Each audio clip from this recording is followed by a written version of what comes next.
Okay, the sun, the moon, and the ascendant. We have three different things which are really pulling us in different directions, and these three. And the direction in which the sun is pulling us is something a bit distant, something that we don't always connect to very well. We don't feel very much like we really are that sign. Sagittarius, Libra, Taurus, Aries, whatever. Because it's a journey towards becoming that sign in its good qualities, hopefully, because many people are very attracted, we are all attracted to the qualities, to the topics which are related to that sign under which we are born as a sun sign. That's what most people only know about, the sun sign. But we're not always good in it. Most of the time, people are not good in it, because it's something as similar to a vision that has been usually given to us or instilled by the father, or when the father is not acting the way he's meant to act as a particular role in the psychological development of the child, which is in most of the cases the case. We need to find other clues in other people or in situations in life where we can feel where our mission is in this lifetime. That's what the sun is about, the big mission. One that we try to fulfill throughout all the years. And we actually become quite conscious about it, maybe from teenage years onwards. You never know when exactly, but not from the start, not since we are very young. Because when we are very young, we are mostly interested in our everyday needs. To be fed, to be cared for, basics. We are more interested to feel good on a body basis, on a feelings basis. And that's what the moon is about. I'll come to the moon in a second. But the sun sign is something more spiritual, something more mental. It's the conscious part of us. It's the thing that we really think about and decide we want to be. We decide, because of some sort of reasoning that happens in the head, that we want to go in this direction, that this direction interests us. Yeah? And then becomes the question, what do we do about it? And usually we have to fight for that. We have to fight for the sun, because that's the thing that we are here to be, despite of the conditioning of everything that may be conditioning us. Family, country, problems with other people, relationships, our own weaknesses, our own everyday needs. We have to somehow overcome this in order to come to the point when we can then concentrate really on the sun, on this sign, and do something which is related to that, without feeling guilty that we are letting somebody down. Because there is always this feeling of letting somebody down when we develop our sun. So if you try to be a Sagittarius very actively and do very many Sagittarius related things, you may feel great because that invigorates you. Everything that you do related to your sun sign gives you energy, because that's the energy on which we run. That's like the motor needs that fuel. My motor needs Scorpio fuel, your motor, Gabi, needs Libra fuel, and your one needs a Taurus fuel. So that is something that we need to give ourselves, almost like as a food, but when I speak about food, it's more related to the moon kind of giving to us, but this one is like vital energy. Energy that makes you want to go on, even though it's difficult, even though something happens, and you're not, maybe in this particular period of your life, you may not feel very stable. The sun is the thing that's there in the background all the time. It keeps you going. So good. That's really good. Do you relate to that? Oh, definitely, yeah. Yeah. I face a lot of resistance from my family for pursuing my own path, so it's right. Very accurate. Most people have. It will maybe be more interesting when we go to the moon, and I'll try to say a few words about moon in Leo, so you can see whether that thing about the moon. Oh, I'm switching to the moon now. I think it just makes sense, because that thing that the sun is fighting against is usually the moon background. The moon is always a bit karmic, but not in some sort of spiritual way. Don't take it that way. Karmic, I mean conditioning. Something that the moment you came to this world, you had to put up with certain things which were just there. they were given to you, especially the family. And because we're helpless in the beginning, we depend on other people, on the mother mostly.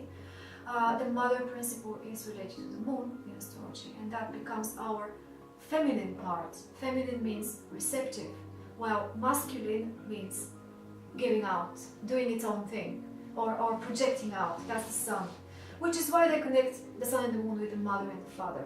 But that's the mother and the father principle, not literally the birth mother and the birth father. We're born with this instinct of wanting to make our mother the one that we identify with emotionally, instinctively, which is what the moon is about, and to make our father, the birth father, what we identify with spiritually, like a goal, like an ideal, direction, things like that. But unfortunately, things don't work out this way most of the time.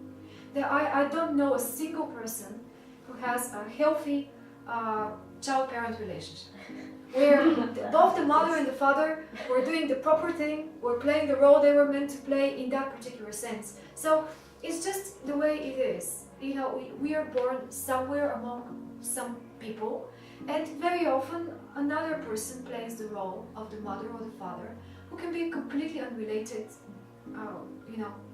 by blood with us. But it doesn't matter. It's the idea about it.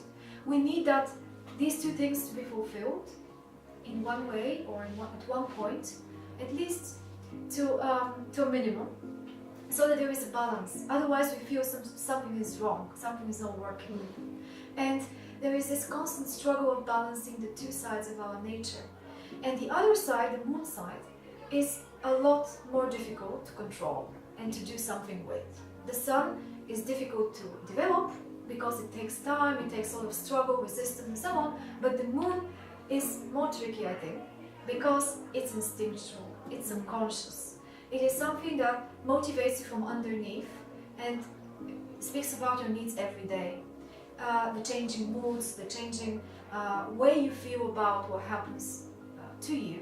And because that's so sensitive, the moment something hurts you or disturbs you, you react immediately without thinking. There is no time to think, no way to think. There is just something compulsively pushing you in this direction. And what is this direction? The sign of the moon and the house of the moon. So you would do it in the style of the sign, and you would do it in the house, which means the area of life, or the sphere of life, which is the house. So moon in the seventh house will act in relationships. So when it reacts, it will be mostly sensitive in that area, the area of one-to-one relationships. Moon in the first house, like your house, your moon is in the first house, will be more about feeling sensitive about my own individuality, of who I am, and whether I am asserting myself the way I feel about my image properly. That's a very sensitive topic. Not that much how I relate, but how I am, what I am, who I am. These are the main things there. So if we look at where the moon is placed, we can see where we're mostly vulnerable, where people can hurt us, and everything can hurt us easiest, because it's reactional. It's something like an instinct. And most of it is inherited, believe it or not. I came to this conclusion recently by studying many charts, my chart as well, that the moon is something that pulls you back, kind of back to the roots, back to the family, back to whoever you want to break away from. Because we don't come out of nothing. In order to be born, we have to be born out of somebody else, obviously, and we can't completely disconnect from our history and our background and things like that. But the moon is that thing that connects us back to these people or to these circumstances. And it connects us in a way that is very manipulative, because the moment they or something else touches the string of the moon, we are almost helpless if we don't know what we're dealing with. It doesn't very much help. I can tell you, study your moon and you master it. There is no such thing as studying something in the chart and mastering it, because it's not the point. We're not mastering anything which is external to us. These are our things. It's my moon, it's my sun, it's my everything. I am these things. So it's not like I'm fighting with something. And I'm saying, oh, I hate the moon in Scorpio. I want to overcome it. No, I need to know what it wants and what it needs. And when it's quiet, when nothing is really attacking me, or I don't want to escape from anything, or fight anything, if I know what in particular the moon in Scorpio wants, because every sign has its own needs, and the moon is about the emotional needs and everyday needs and things like that. This is really the food, because the food is more nurturing kind of thing. So the moon is about how do I take care of myself, and how do I need other people to take care of myself, of me.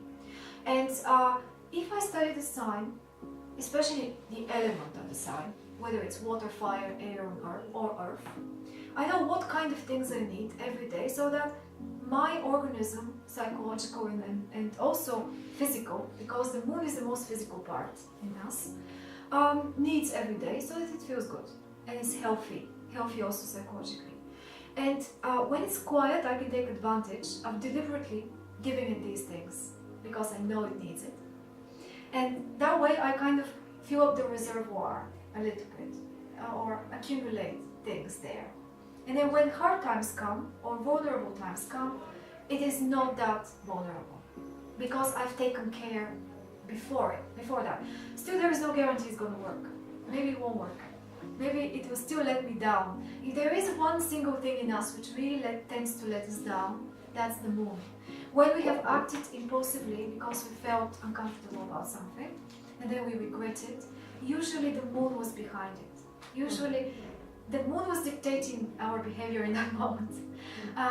The sun is really good in long-term solutions, where you can quietly sit down and think about the problem and make a decision rationally. Yeah, there will always be some emotion, mingled with it, but it's not going to be purely emotional. But so many decisions tend to be made on an emotional basis, which is moon basis, rather than sun.